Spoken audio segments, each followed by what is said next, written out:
সময় যেন থমকে আছে চার্নোবিলে। পৃথিবীর সবচেয়ে ভয়াবহ পারমাণবিক দুর্ঘটনার পর জনশূন্য হয়ে যায় এই এলাকা। চারপাশে 30 কিলোমিটার নিষিদ্ধ এলাকা ঘোষিত হয়। তবু সব প্রতিকূলতা সত্ত্বেও ধীরে ধীরে ফিরে আসছে প্রকৃতি। দেখুন, এটা সবে গজিয়ে উঠছে। কি নরম, ফুল ফুটবে শিগগিরই। বন্য প্রাণীর সংখ্যা আবার বাড়ছে, বিশেষ করে বুনো শূকরের। ওরা দ্রুত বংশবৃদ্ধি করে। কিন্তু পুরনো ক্ষত শুকানোর আগেই দেখা দেয় নতুন সংকট। রাশিয়ার হামলার প্রথম দিনেই চার্নোবিল দখল হয়, যা পুরনো বিপদগুলোকে আবার জাগিয়ে তোলে।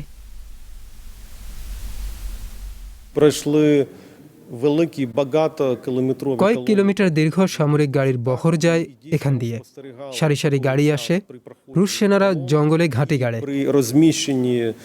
তখন দেখি বহু বছর ধরে চাপা পড়ে থাকা ধুলো আবার উঠতে শুরু করেছে, যার জন্য তেজস্ক্রিয়তার মাত্রাও বাড়ছে।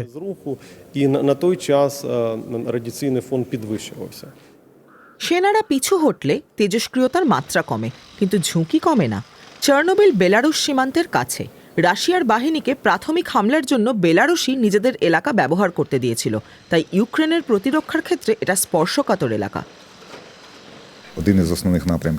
কিয়েভে যাওয়ার প্রধান রাস্তাগুলোর একটা এই নিষিদ্ধ এলাকার মধ্য দিয়েই গেছে। আমাদের সেনাবাহিনীও এটা জানে। আমরা প্রতিদিন এই বিদ্যুৎ কেন্দ্র, এই এলাকা এবং সীমান্তের নিরাপত্তা আরও জোরদার করছি। তার উপর সামরিক হামলার আশঙ্কাও রয়েছে। 2025 সালের ফেব্রুয়ারিতে রাশিয়া ড্রোন হামলা করে।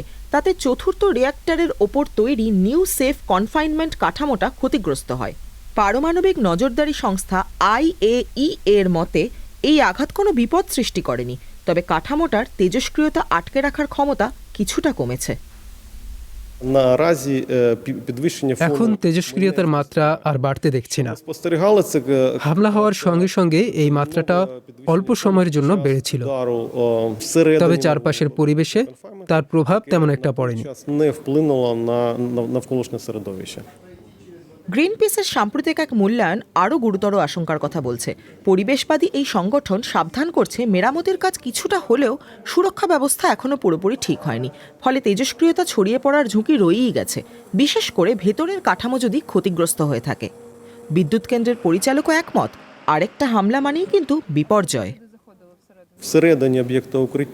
সার্কোফেগাসের ভেতরে দুর্ঘটনার পর গলে যাওয়া শত শত টন পারমাণবিক পদার্থ রয়েছে, সঙ্গে আছে ধুলো। এগুলো সব এখনো তেজস্ক্রিয়। যদি আরো বড় হামলা হয় আর নিউ সেফ কনফাইনমেন্ট বা সার্কোফেগাসের কাঠামো ভেঙে পড়ে, তাহলে সেই ধুলো বাতাসে ভেসে উঠবে।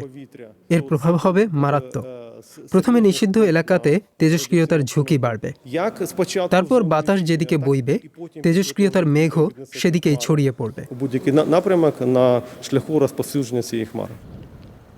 বিপদের আশঙ্কা থাকা সত্ত্বেও এখানে সবসময় 500 জনেরও বেশি কর্মী কাজ করেন। পালা করে এখানেই থাকেন তারা। 2000 সালে বিদ্যুৎ উৎপাদন করা বন্ধ হয়েছে, তবে যারা এখানে কাজ করেন তারা জানান এখনো অনেক কাজ বাকি। আগামী 40 বছরও এখানে কাজ চলবে।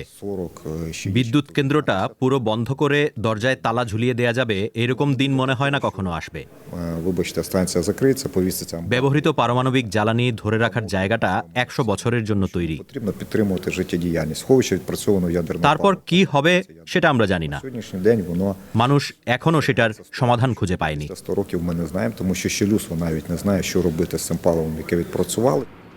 ভয়াবহ সেই পারমাণবিক দুর্ঘটনার পর যত মানুষ এই অঞ্চলে দেখা যেত, আজকাল তার তুলনায় বেশি দেখা যায়। ভয়াবহ বিপর্যয়ে পেরিয়ে আসা এলাকাটা আবারও মানুষগুলোর ওপরই ভরসা করে আছে।